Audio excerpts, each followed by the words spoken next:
मोदगिलियानी Miller approach ने क्या कहा, मैंने कहा कि जो एनओआई अप्रोच है उसने कुछ जस्टिफाई नहीं किया कि ये कैसे होता है कि भाई उनका इनअफेक्टेड है। इसने कहा कि भाई अनअफेक्टेड होता है, वो क्यों? पहले तो इसकी अजम्पशन देखो कि इसने क्या क्या अजम्पशन ली है मोदगिलियानी मिलर अप्रोच ने।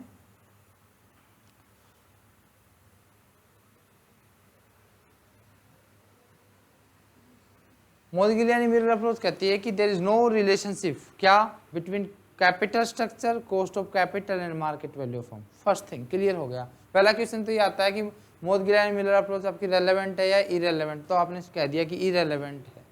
किसके साथ? Capital structure, cost of capital and market value of firm. इनकी जो सारी थ्योरीज है सभी अजम्पशंस के बेस पे है। ये जो कि कैपिटल मार्केट से रिलेटेड है तो ये इनके बेसिस पे कुछ अजम्पशन लेके चलती है। कौन कौन सी देखिए एक बार ध्यान से। एक तो आपका क्या, कैपिटल मार्केट परफेक्ट है। अब इसका मतलब क्या है कैपिटल मार्केट परफेक्ट है? परफेक्ट कैपिटल मार्केट कौन सा होता है बोलो, किसी को पता है? भाई बताइए, ऑनलाइन या ऑफलाइन स्टूडेंट, किसको? जितने भी शेयर होल्डर्स है, जितने भी उसके स्टेक होल्डर्स है, सभी को एक जैसी इंफॉर्मेशन मिले। जैसे मैं अभी आप लोगों के सामने कुछ बोल रहा हूँ तो सभी जितने से ऑफलाइन स्टूडेंट्स या ऑनलाइन है सबको एक जैसा समझ में आए, यानी सभी को एक जैसी इंफॉर्मेशन अगर डिलीवर होगी तो ये इसका मतलब क्या हुआ कि वो आपका कैपिटल मतलब कैपिटल मार्केट परफेक्ट है। ऑल द शेयर होल्डर्स और stake holders have same information और इक्वल इंफॉर्मेशन, है ना। मतलब कोई इनसाइडर ट्रेडिंग नहीं है, वीक फॉर्म भी नहीं है, आपका स्ट्रॉन्ग फॉर्म है सारा का सारा, ठीक है, यानी परफेक्ट कैपिटल मार्केट है। दूसरा है इन्वेस्टर्स आर रेशनल, आप सभी रेशनल हो। रेशनलिटी का मतलब होता है क्या? सोच समझ कर डिसीजन लेने वाला। तीन वर्ड्स कौन से इसके? सी, एनालाइज, और फिर क्या करो? इंटरप्रिटेशन। सी देखो चीजें क्या है, एनालिसिस, एनालिसिस करो क्या है इन चीजों में, क्या बेनिफिट है क्या नहीं, और फिर डिसीजन लो, इंटरप्रेट करो डिसीजन। रेशनलिटी, अगर आप रेशनल हो, जैसे मैं पढ़ा रहा हूँ, आप ये देखोगे कि क्या आपको पढ़ना चाहिए या नहीं पढ़ना चाहिए। फिर मैं जो पढ़ा रहा हूँ वो आपके काम का है या नहीं पढ़ना, यानी एनालिसिस कर लिया आपने। फिर आप डिसीजन लोगे कि आप लोगों को मेरे से पढ़ना है या नहीं पढ़ना, आपके लिए बेनिफिट है नहीं है, ये सब चीज़ें। इसी तरीके से इन्वेस्टर भी सोचता है मुझे किस सिक्योरिटीज में पैसा लगाना है, कितना लगाना है, कब लगाना है, कैसे मेरे को रिटर्न को मैक्सिमम करना है। तो इन्वेस्टर्स के आपके रेशनल है।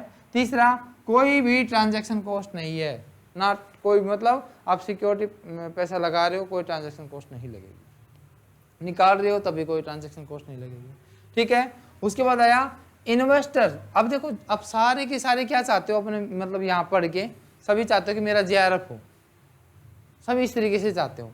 तो यहाँ पर भी क्या है, investors have same expectations from the firm.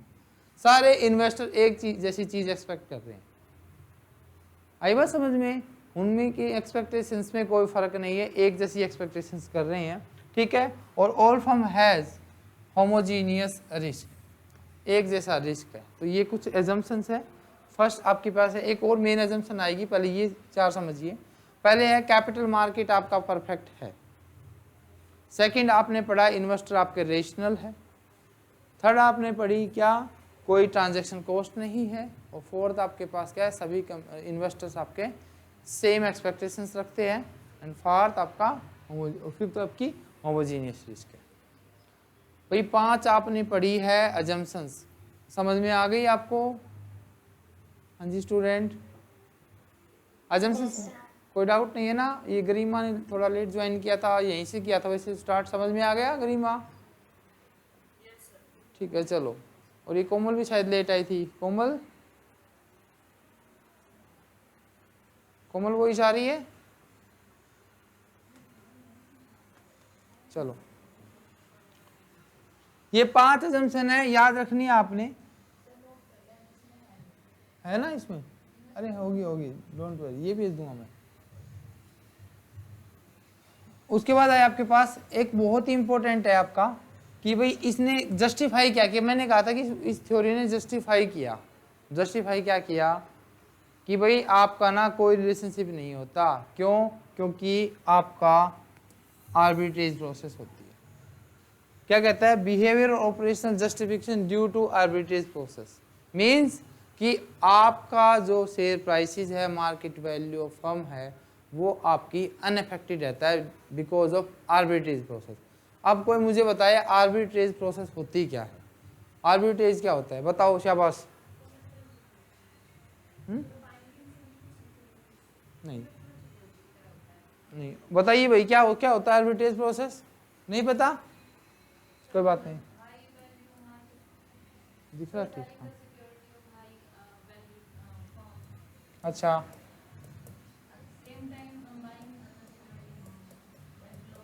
ठीक है, ठीक है, आपको कुछ कुछ है माइंड में।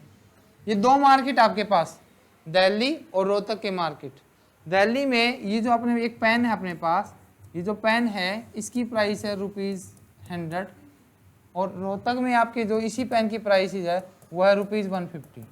एक अजम्पशन मान ली मैंने, दो मार्केट दिल्ली और रोहतक, ₹100 प्राइस आपके दिल्ली में है, रोहतक में आपके ₹150 है। आर्बिट्रेज का मतलब होता है जहां से प्राइसेस कम है वहां से परचेज करो, और जहां ज़्यादा है वहां पर सेल्स कर दो और प्रॉफिट बनाओ, ठीक है।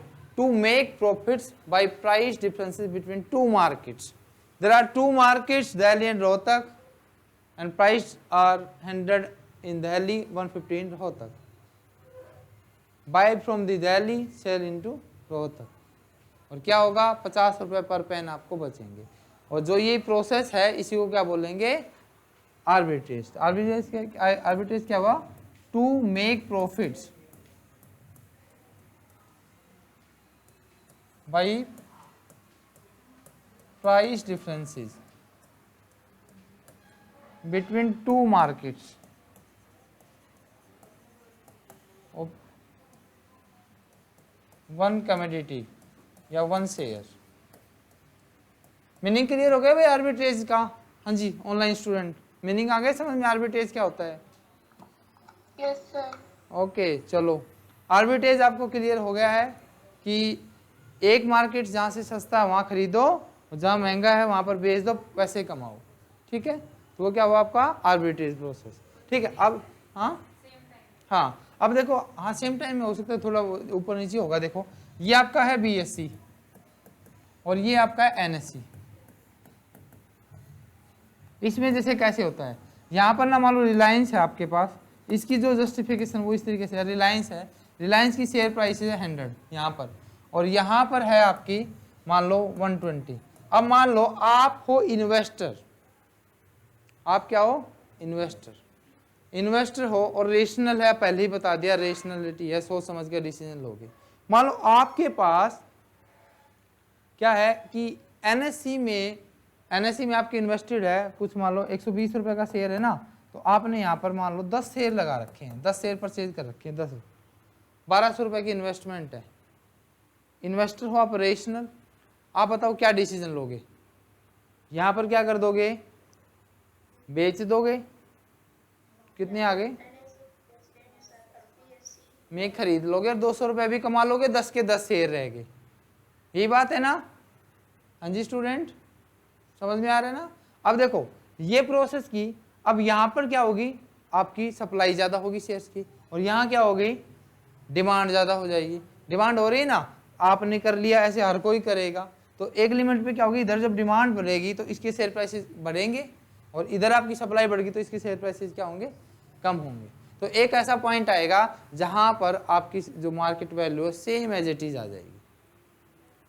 बात समझ में आ गई भाई? क्या बताया मैंने आर्बिट्रेज की, इधर डिमांड बढ़ जाएगी, उधर सप्लाई, दोनों प्राइसेस फिर से सेम, तो फिर क्या आएगा, there is no impact of market value, impact on of capital structure on market value of firm due to arbitrage process. Question क्या क्या बने यहाँ से, एक मैंने एक अजम्पशन रखी है, अभी वो मैं बताऊंगा। पहले ही देखो, जो आपके मोदगिल मिलर अप्रोच है वो कहेगा कि इरेलेवेंट है, फिर आपसे पूछेगा किस वजह से, आप कहोगे ड्यू टू आर्बिट्रेज प्रोसेस। आपसे कोई पूछे आर्बिट्रेज क्या है, तो बता देना प्राइस डिफरेंस की वजह से आप प्रॉफिट कमा रहे हो, ठीक है। उसके बाद आपने क्या है, आपने फिर पढ़ना है यहाँ पे कि इसकी अजम्पशंस क्या, बहुत इंपॉर्टेंट है अजम्पशन भी, कैपिटल मार्केट आपके परफेक्ट है, कोई ट्रांजैक्शन सिक्योरिटी ट्रांजैक्शन कॉस्ट नहीं है, एंड आपने फिर पढ़ा था कि जो इन्वेस्टर आपके रेशनल है, एक्सपेक्टेशंस इन्वेस्टर की सेम है सभी की, और आपका होमोजीनियस रिस्क है फर्म का, ये पढ़ा। और ये आपने यहाँ पे प्रोसेस पढ़ ली। एक और चीज रह गई, इसकी मेन और बहुत ही इंपॉर्टेंट अजम्पशन ये है, मान लो आप यहाँ से आपने ना और शेयर परचेज करने हैं, और किस वजह से, मतलब ऐसा होता है, देखो मान लो अभी ना आपके पास क्या नहीं है, एक भी इन्वेस्टमेंट नहीं है यहाँ पे मान लीजिए, लेकिन इन्वेस्टर आप इन्वेस्ट करना चाहते हो, आपने क्या किया है, मान लो यहाँ से, अब आप यहाँ से खरीदोगे, यहाँ से BSE से खरीदोगे, NSE से, हाँ जी बताओ कहाँ से शेयर परचेज करना पसंद करोगे आप? BSE से, क्योंकि 100 रुपये में मिलेगा, ठीक है। तो आप यहाँ से परचेज करने जाओगे, आपके पास नहीं है पैसे, मनी नहीं है आपके पास, आपको चाहिए 10 रुपये, 10 शेयर्स लेने हैं, कितने के आएंगे? 1000 के शेयर्स आएंगे। 1000 रुपये आप लेके आओगे मार्केट से उधार, और वहां पर क्या देना पड़ेगा आपको? इंटरेस्ट देना पड़ेगा। तो इंटरेस्ट जो देना पड़ेगा, ये कहेगा, इसकी जो अजम्पशन ये है कि personal leverage can be perfect substitute of corporate leverage. इसका मतलब क्या हुआ? अगर इन्वेस्टर्स उधार लेकर पैसे लगा रहे हैं सिक्योरिटीज में, इसका मतलब है कंपनी ने ही लिवरेज ले लिया, मतलब कंपनी ने ही लोन ले लिया, परफेक्टली सब्स्टिट्यूट है पर्सनल लिवरेज और कॉर्पोरेट लिवरेज। इसका भी इम्पैक्ट पड़ेगा आपके शेयर प्राइसेस पर, इसलिए भी आपकी जो ये वैल्यूज इंक्रीज हो रही है, आप प्रॉफिट बना रहे हो, वो आपके सेम कांस्टेंट हो जाएंगे। यानी जितना प्रॉफिट ये यहाँ से कमाएगा 200 रुपए का, ये इतना इंटरेस्ट के रूप में पे कर देगा। समझे मेरी बात को? हाँ जी स्टूडेंट, मेरी स्टेटमेंट सुनना, personal leverage can be perfect substitute of corporate leverage. Assumption है, और ये माँ इसी अजम्पशन पे बेस पे काम करता है कि अगर कोई किसी इन्वेस्टर ने उधार लिया है पैसा, तो इसका मतलब होया कंपनी ने ही लोन ले लिया। हाँ, इम्पैक्ट पड़ रहा, कोई मतलब जो है सेम की सेम रख दी उसने। इन्वेस्टर को जितना पैसा बचना चाहिए, जितना कमाया उतना उसने इंटरेस्ट बाहर दे दिया, ठीक है। तो ये कहता है कि आपका दोनों सेम रहेगा। हाँ जी, आई भाई ये अप्रोच समझ में? हाँ जी स्टूडेंट बताइए, शाबाश जी, बताओ। नहीं बोलोगे या नहीं बोलोगे? आ गई ना? देखो क्या क्या था इसमें, क्वेश्चन बता देता हूँ मैं क्या क्या है। ये आपका पूरा हुआ वैसे है, इसका करने की रिक्वायरमेंट है नहीं आपको। आपने क्या पढ़ा है? देखो आपने इसमें पढ़ा है मोदगिलियानी मिलर अप्रोच आपकी इरेलेवेंट है due to arbitrage process. 2-3 question तो ये हो गया, आर्बिट्रेज प्रोसेस की वजह से होता है। फिर इसकी अजम्पशन आती है कैपिटल मार्केट परफेक्ट है, आपका इन्वेस्टर रेशनल है, होमोजीनियस सेम, आपका इन्वेस्टर की एक्सपेक्टेशन सेम है, होमोजीनियस रिस्क है, और कोई ट्रांजैक्शन कॉस्ट नहीं है। 5 तो ये थी। 6th मेन अजम्पशन मैंने आपको बता दी कि पर्सनल लिवरेज आपका जो कॉर्पोरेट लिवरेज उसका परफेक्ट सब्स्टिट्यूट है। ये क्वेश्चन भी बहुत बार रिपीट हुआ है एग्जाम में कि कौन सी अप्रोच ये मानती है या ये मानती है नहीं। Personal leverage can be perfect substitute of corporate leverage, कौन सी अजम्पशन मानती है, कौन सी थ्योरी मानती है? तो आप लिखोगे मोदगिलियानी मिलर अप्रोच या एम अप्रोच। ऐसे आ जाता है कि स्टेटमेंट में कि personal leverage can not be perfectly substitute, तो ये गलत होगी स्टेटमेंट। क्या होगा? परफेक्टली सब्स्टिट्यूट होता है, ठीक है। इरेलेवेंट है किस वजह से, ये मैं बता चुका हूँ, और मेनली अजम्पशन था और आर्बिट्रेज प्रोसेस, बस इसके बारे में और नहीं है कुछ भी आपका काम है, ठीक है। अभी आ गई समझ में भाई अप्रोच? आ गई ना? ठीक है, चलो बहुत अच्छे। एक ना आपकी एक और थ्योरी है आपकी, क्या? ये वैसे वो थ्योरी नहीं है, इररिलेवेंट इस तरीके की नहीं है।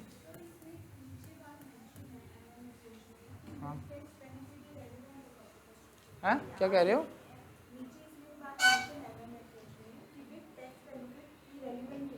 हाँ, ये रेलेवेंट हो जाएगी, वो आगे बताऊंगा, अभी यहाँ रहने दो एक बार। पैकिंग ऑर्डर थ्योरी, ये जो आपकी थ्योरी है ये दी थी भाई डोनाल्डसन ने। डोनाल्डसन ने कब दी? 1957 में। क्या कहा इसने पैकिंग ऑर्डर कि आपको अपने जो पैक्स है वो किस तरीके से बनाने हैं। ये कहता है कि जो आपकी प्रायोरिटी है रिसोर्स, ये क्या बताता है, प्रायोरिटीज ऑफ रिसोर्सेज। कहता है कि आपको अपने फंड्स कैसे कैसे अरेंज करने हैं। तो कहता है सबसे पहले आप यूज करो किसको, रिटेन्ड अर्निंग को, और सबसे एंड में कौन सा करना है आपने,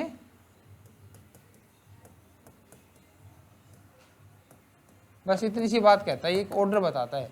पैकिंग ऑर्डर थ्योरी क्या बताती है कि कौन से रिसोर्सेज को सबसे पहले ऑर्डर करना, यूज करना है, और कौन सा सबसे लास्ट में। 57 है, 61 में आ गया होगा, 57 ही है इसका वैसे तो, ठीक है। तो क्या था आपके पास, इसने क्या दी स्टेटमेंट आपकी कि आपको सबसे पहले जो प्रायोरिटी रखनी है वो रखनी है रिटेन अर्निंग की। 4 सोर्स है, रिटेन अर्निंग, इक्विटी, प्रेफरेंस और डेट। तो पहले आप क्या यूज करोगे, रिटेन अर्निंग, सेकंड पे आप क्या यूज करोगे, डेट, थर्ड पे प्रेफरेंसेस और फोर्थ पे इक्विटी। ठीक है, आई भाई समझ में ये बात, पैकिंग ऑर्डर थ्योरी क्या कहती है। हाँ जी बताओ, ठीक है ना, ठीक है, आ गई आपको समझ में। तो देखो आपको कैपिटल स्ट्रक्चर की थ्योरीज आपको समझ में आ गई है। अब आता है कि कैपिटल स्ट्रक्चर के कौन कौन से फैक्टर आपको अफेक्ट करता है, किस तरीके का कैपिटल स्ट्रक्चर होना चाहिए। ठीक है, सबसे पहले मैं आपसे पूछता हूँ, एक नई फर्म है, मेरा क्वेश्चन है आपसे, फैक्टर अफेक्टिंग कैपिटल स्ट्रक्चर। एक न्यू फर्म है, बताओ कैसा रखेगी, मतलब उसमें इक्विटी होगा, डेट होगा, क्या रखेगी। कोई भी जब नई फर्म बनती है तो सबसे पहले वो यूज करती है इक्विटी को। तो सबसे पहले आएगा एज ऑफ द बिजनेस, जो फैक्टर है, तो उसमें क्या लिखोगे आपका,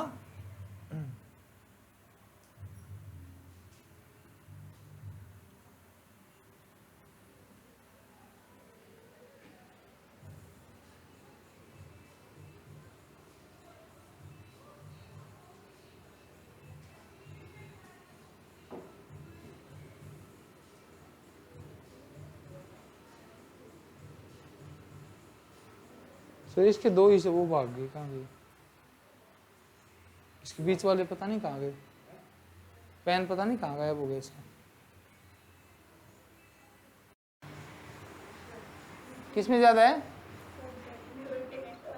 सबसे हाईएस्ट रिस्क अगर देखें ना कंपनी के पॉइंट ऑफ व्यू से, मतलब अगर सोर्सेज के पॉइंट ऑफ व्यू से देखें तो आप कहोगे कि इक्विटी में, इसलिए इक्विटी शेयर होल्डर ज़्यादा डिमांड करते हैं। As a investor, as a company देखे तो आपका डेट है, क्योंकि डेट की लायबिलिटी होती है कंपलसरी, है ना, क्योंकि उस पर इंटरेस्ट आपको देना ही देना होगा। कॉस्ट सबसे ज़्यादा आती है इक्विटी की, लेकिन अगर आप इंटरनली बात करें तो कंपनी के पॉइंट ऑफ व्यू से आपकी जो कॉस्ट है वो आपकी डेट होती है। तो रिस्क भी सबसे ज़्यादा किस में होगा, किसमें, डेट में। और आप अपने रिस्क को कम करना चाहते हो, रिस्क नहीं उठाना चाहते, तो आप यूज कीजिए क्या, इक्विटी। और अगर आप रिस्क उठाना चाहते हो, फाइनेंशियल रिस्क का बियर कर सकते हो, तो आपको क्या यूज करना चाहिए, डेट यूज करना चाहिए। जितना भी आप डेट यूज करोगे टैक्स का बेनिफिट होगा, उतना ही ज़्यादा आपको क्या मिलेगा, बेनिफिट्स होगा, मतलब आपके इक्विटी शेयर होल्डर को। सेकेंड क्वेश्चन आया आपके पास, कंट्रोल। अब मुझे बताइए, आप ना कंट्रोल बहुत सारे लोगों को देना चाहते हो अपनी कंपनी का, क्या यूज करोगे, ये ऑनलाइन स्टूडेंट बताओ। अनुराधा आप बताओ भाई पहले, इक्विटी। अनुराधा आप बताओ।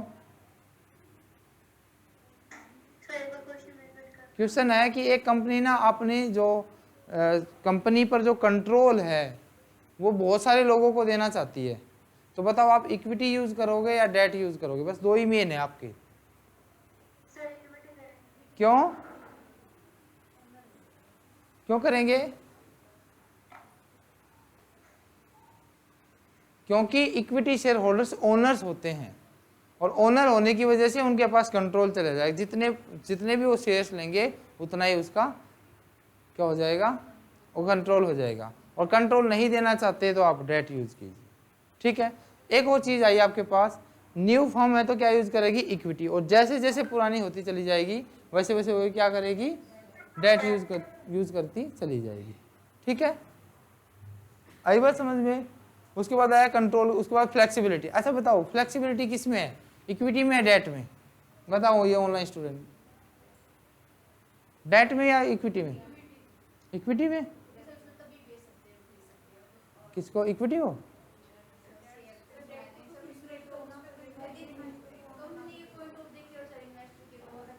आपने हर चीज़ कंपनी के पॉइंट ऑफ व्यू सोचनी है। तो आपने ये देखना है कि कंपनी अपने कैपिटल स्ट्रक्चर को कब फ्लेक्सिबल बना सकती है, इक्विटी में या डेट में। डेट में आपके अकॉर्डिंग डेट, आप इक्विटी, आप इक्विटी। आप लोग बताइए भाई, गरिमा आप बताओ।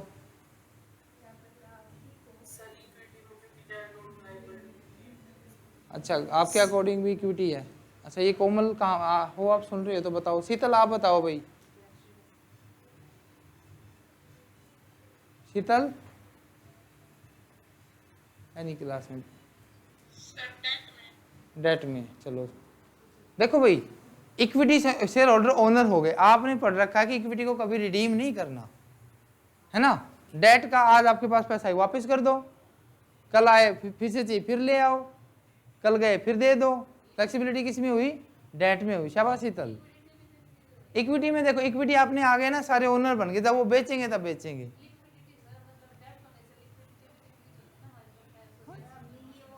डेट पे नहीं, लिक्विडिटी उसमें कम होगी, देखना अभी। अभी आप सिर्फ इस एक फैक्टर पे बात करो। आपने क्या पढ़ना है अभी कि भाई फ्लेक्सिबिलिटी, फ्लेक्सिबिलिटी आपकी डेट में होगी। रीजन क्या है, डेट में अगर कंपनी को आज रिक्वायरमेंट है तो फंड और ले आएगी, आज जरूरत नहीं वापस कर देगी। तो क्लियर हो गई आपको।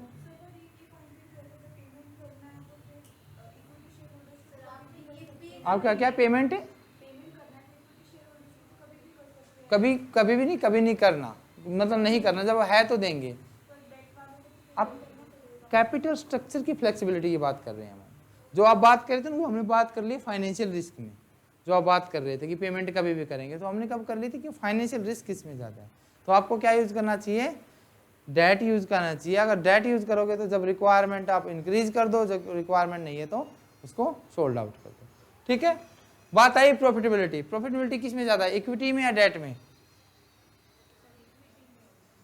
किस में ज़्यादा है। डेट में होता है ना, टैक्स का बेनिफिट है भाई। जितना ज़्यादा डेट यूज करोगे टैक्स का बेनिफिट होगा, बाकी सारा इक्विटी शेयर होल्डर के लिए बचेगा। सो आपको क्या करना चाहिए, अगर प्रॉफिटेबिलिटी इंक्रीज करना चाहिए तो आप क्या करो, और इक्विटी की कॉस्ट भी ज़्यादा आती है, ठीक है, के इज ग्रेटर देन कॉस्ट के डी, ठीक है। तो आपको क्या यूज करना चाहिए, डेट यूज करना चाहिए, ठीक है। तो ये थे आपके भाई क्या बोलते हैं कुछ इसके फैक्टर्स, और भी बहुत सारे फैक्टर्स होंगे। अच्छा, ऑप्टिमम कैपिटल स्ट्रक्चर क्या होता है अनुराधा, बता। शाबाश, कल थी क्लास में आप। ऑप्टिमम कैपिटल स्ट्रक्चर बता। तो पता नहीं, बोलने में कंजूसी करते हैं।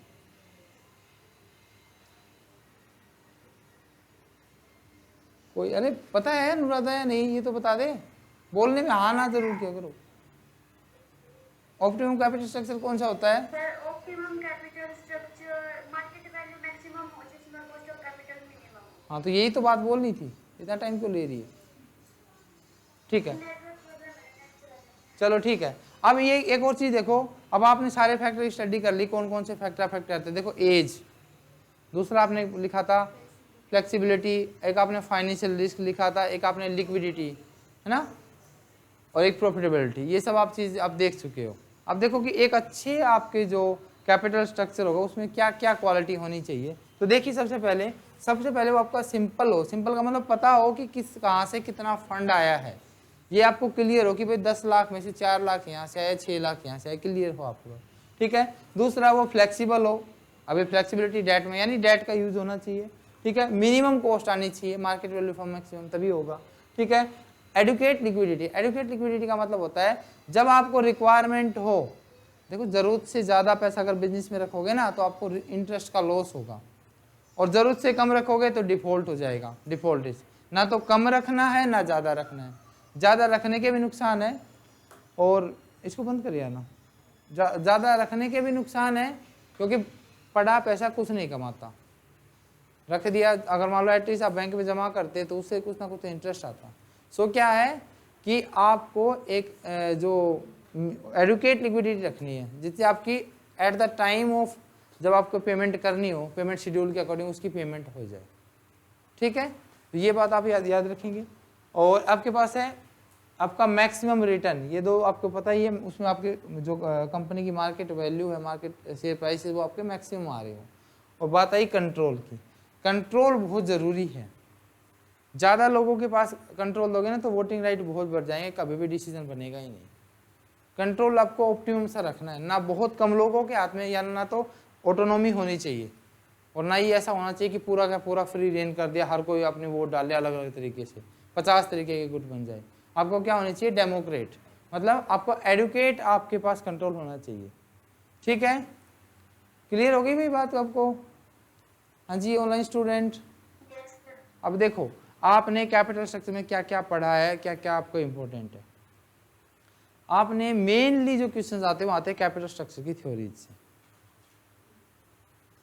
पर फिर भी ये पूछ सकते हैं आपसे कि ऑप्टिमम कैपिटल स्ट्रक्चर की क्या क्या कैरेक्टरिस्टिक्स होगी, कि it should be simple, it should be flexible, it should be adequate control and maximum value minimum cost, इस तरीके से। तो स्टेटमेंट होगी, आपको सेलेक्ट करनी होगी। सेकंड, थ्योरीज ने किसने क्या कहा, रेलेवेंट है या इरेलेवेंट। अच्छा, अभी आपने क्या समझा कि जो थ्योरीज पढ़ी है, हमने बताया कि एक ही रेलेवेंट निकली इनमें, एनआई, एनओआई इरेलेवेंट है। क्या क्या इसमें ये आती है कि कौन सी अजम्पशंस इसकी कांस्टेंट की है, किस तरीके की, एनआई में क्या कांस्टेंट है, एनओआई में क्या क्या कांस्टेंट है। अजम्पशन भी बहुत इंपॉर्टेंट है कैपिटल स्ट्रक्चर की। टैक्स की कोई भी अजम्पशन नहीं है, मतलब सभी में कहा कि टैक्स है ही नहीं। अगर आप लिख देते हो, क्या अभी करेंगे हम डिस्कस मोदी कि विद टैक्स बेनिफिट, तो क्या होता आगे देखेंगे। एनआई ने क्या कहा कि भाई वो रेलेवेंट है, एनओआई ने कहा इरेलेवेंट है, लेकिन जस्टिफाई नहीं कर पाया। जस्टिफाई किया किसने? आज ही जो हमने किया है कि भाई आर्बिट्रेज प्रोसेस की वजह से आपका वो ऐसा होता है। एंड आपका ट्रेडिशनल ने क्या कहा कि एक लिमिट तक फर्क पड़ता है, जिसको बोला कि आपका जुडिशियस यूज है, आपको बहुत सोच समझ के डेट यूज करना चाहिए, उसके बाद नहीं पड़ता, इन्वर्स इम्पैक्ट पड़ता है। तो ये 4 थ्योरीज आपने पढ़ी, और एक आज की डोनाल्डसन की आपने जो थ्योरी पढ़ी पैकिंग ऑर्डर, कि आपको अपना किस तरीके से सोर्सेज यूज करना चाहिए। बस एक आपको इतनी बात पता होना चाहिए, ऐसे क्वेश्चन आएगा एज पर डोनाल्डसन और या as per packing order theory, कौन सा सोर्स को सबसे पहले यूज करोगे, तो क्या लिखोगे? रिटेन अर्निंग, बस इतना सा क्लिक कर देना। ठीक है, बाकी कॉस्ट ऑफ कैपिटल और कैपिटल स्ट्रक्चर साथ साथ चलते हैं, वो आपने देख लिया होगा कि उसकी कॉस्ट क्या है, कैसे कैसे है, कैसे इम्पैक्ट डालेगी। और फिर ये था कि कैपिटल स्ट्रक्चर को कौन से फैक्टर अफेक्ट करते हैं, तो वो भी आपने देख लिया किस किस तरीके से करते हैं। नई फर्म है तो हमेशा इक्विटी यूज करती है। आपने पढ़ा होगा कभी भी को में गियरिंग, कैपिटल गियरिंग रेशो, याद करो। जो कैपिटल गियरिंग रेशो भी यही बताता है कि जो टोटल सोर्सेज आपके पास, उसमें आपका फिक्स चार्जेस वाले फंड्स कितने हैं। तो वो कहता है कि आप गियर का मतलब भाई, जब आप पहले जब कार चला रहे हैं तो फर्स्ट गियर आता है, सेकंड गियर, इस तरीके से। तो ये भी ये कहता है कि जब आप नई कंपनी चला रहे हैं तो पहले इक्विटी को यूज करो, डेट ना करो। सेकंड, फिर आपने थोड़ी एज बड़ी कंपनी की, इक्विटी की मात्रा को कम करते हुए आप डेट को बढ़ाते चले जाइए। एक प्रोपोर्शनेट, एक और बात आई, जब भी किसी कंपनी में डेट बढ़ जाए इक्विटी से, देखो आपने क्या कहा, अभी सारा का सारा इक्विटी था, अब जो प्रपोर्शन है वो आपका क्या हुआ, डेट का हो गया 55% और इक्विटी रह गया 45%। तो इस सिचुएशन को क्या बोलते हैं? जैसे ही कंपनी ने ना अगर डेट यूज करते हैं ना किसी कैपिटल स्ट्रक्चर, तो वो लिवरेज फर्म होगी, लिवर्ड फर्म। जैसे ही डेट किया, चाहे 5% डेट यूज करो, तो वो क्या होगी, लिवर्ड फर्म। लेकिन जैसे किसी कंपनी में 50% से ज़्यादा मान लो कह दिया कि डेट है और बाकी आपकी इक्विटी है, तो उस सिचुएशन को क्या बोलते हैं, ये बताओ, किसी को पता हो तो क्या बोलते हैं? 50% से ज़्यादा आपके बना डेट हो गया, मान लो 1 लाख का कैपिटल स्ट्रक्चर है ना, 60,000 रुपये का आपका डेट ही है, 40,000 की इक्विटी है, क्या बोलते हैं इस सिचुएशन को? Trading on equity. Trading on equity यानी इक्विटी को कम करते हुए आप उसको ट्रेडिंग कर रहे हो। ठीक है, कहीं कहीं जगह आपको मिलेगा कि ट्रेडिंग ऑन इक्विटी आपके लिवरेज के बराबर है, लेकिन ऐसा नहीं है। लिवरेज तो तभी हो गया जब आपने चाहिए 1% डेट यूज कर लिया, लेकिन जब ज़्यादा यूज कर लिया आपने इक्विटी से, it means it is trading on equity. आया भाई समझ में? हाँ जी स्टूडेंट बताओ, कोई डाउट हो आपको? बिल्कुल आसान सा कर हो जाती है चीज़ें जब आप लास्ट में आप छोटा सा करके देखते हैं ना। पूरे 2 घंटे का लेक्चर आपने 2-4